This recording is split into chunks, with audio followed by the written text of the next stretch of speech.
Friday, August 12th, day 147, 21 weeks.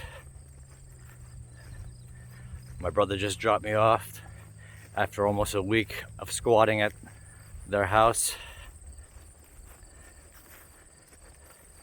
I hiked Saturday last week, then avoided the heat for a couple days, and then slack packed 2 days. And I think I'm about 10 miles from the Connecticut border. At which point, I'm not sure if my son's gonna hike with me or if my daughter and her husband are gonna come visit, or whether I'm going home with them. A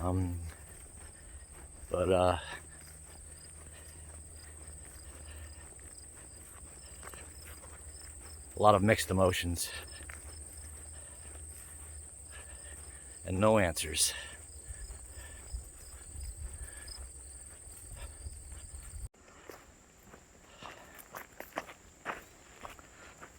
So apparently I took a wrong turn according to Far Out, but I followed the blazes, so I'm still on the AT. I guess there was a bridge out back there, and I saw some signs on the ground that looked like they'd been there forever. It said the bridge was closed, take this detour, which must be what's on Far Out. But I just followed the blazes, so technically I'm off the Far Out trail, but I'm still on the AT, and my little compass shows me merging again with it up here, which is right near the Connecticut border. And I see a lot of pole holes and footprints, so everybody must be doing the same thing. So I've been laying awake at night thinking about the title of my YouTube videos, where I call myself a thru-hiker. And maybe that was a little presumptuous, because apparently I'm not going to be a thru-hiker. But then it occurred to me, I'm through hiking. So there you go. Or I may be through hiking. So I was a through hiker, now I'm through hiking. You get it? My son's going back and forth with me. He wants to meet me, but he's got all kinds of issues, excuses. I told him he doesn't have to come. Then my daughter and son-in-law, they might come and see me on the trail Sunday, and that might be my exit plan. I don't know. I am tired. My goal was 10 Mile River campsite, which isn't too far off. But suddenly I just feel tired. I don't know if it's this big backpack or it isn't as cool as everybody thought it was.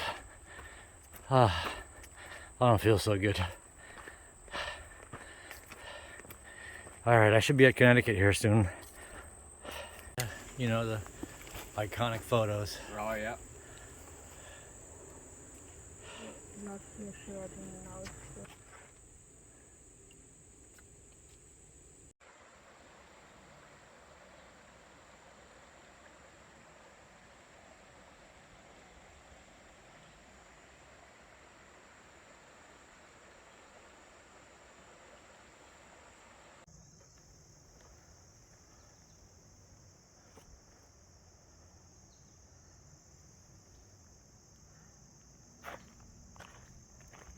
I'm in trouble.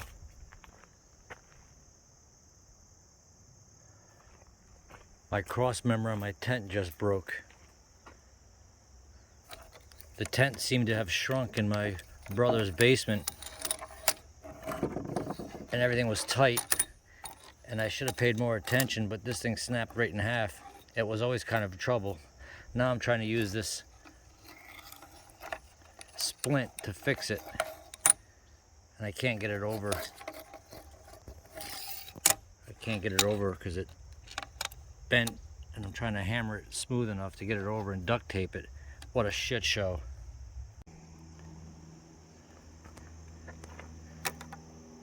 Let's see what else can go wrong with this fucking night. Finally got to use my knife.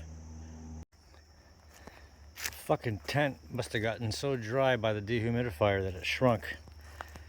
And everything is tight on it now. I should have been more careful. That is tight as a drum. Hopefully it doesn't. Thank God I have that splint.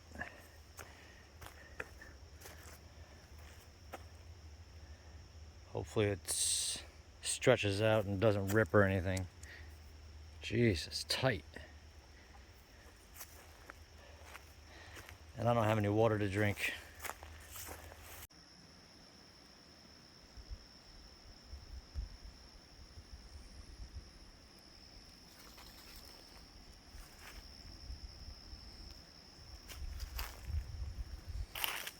It's a nice little spot here at 10 Mile Shelter.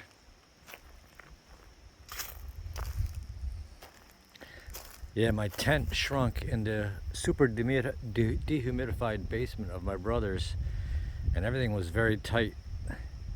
And I think that's why the poles were more looped than usual and why the cross member broke. Still, that fucking thing shouldn't break. I gotta write Nemo. See if they'll get me a new cross bar. Got a little bear box over there. I just had some visitors who were just hiking around.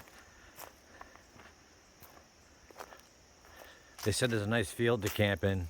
Can you imagine camping in that mess?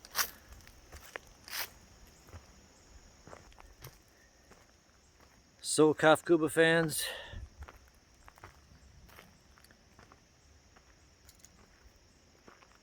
so my son was gonna hike with me tomorrow, but he's got an ear infection, bad one from the lake.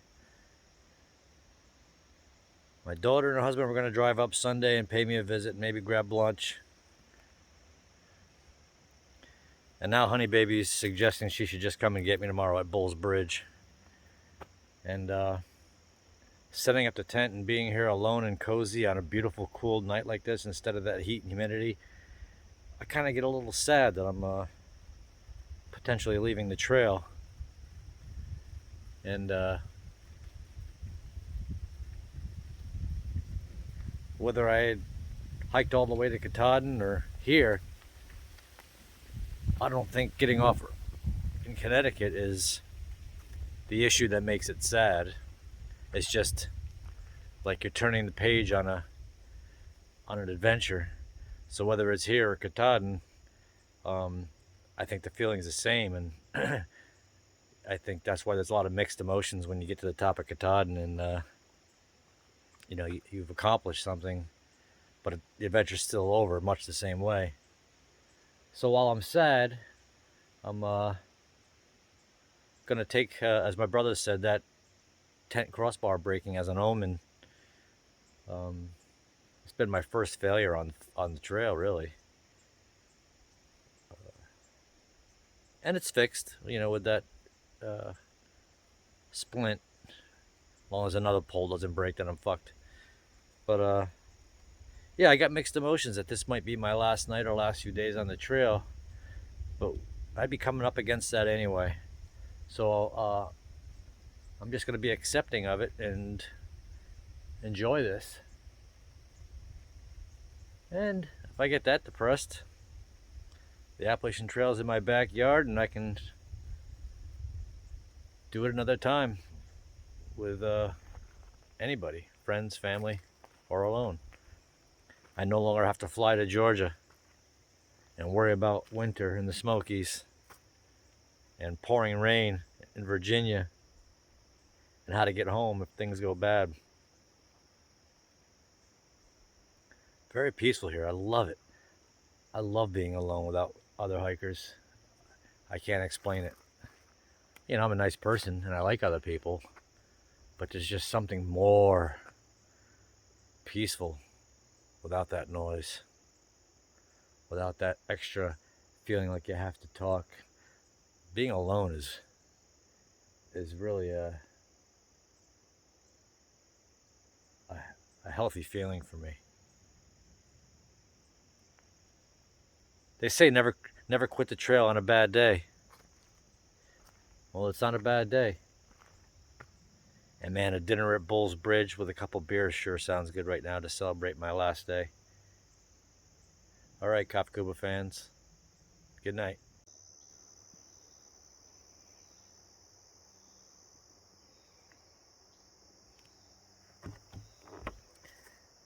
I'm out of water almost. There's supposedly a seasonal stream a quarter-mile up the way that might have water, but you're not supposed to drink from 10 Mile River Housatonic because it's got heavy metals in it. Well, eating alone. Beef stroganoff.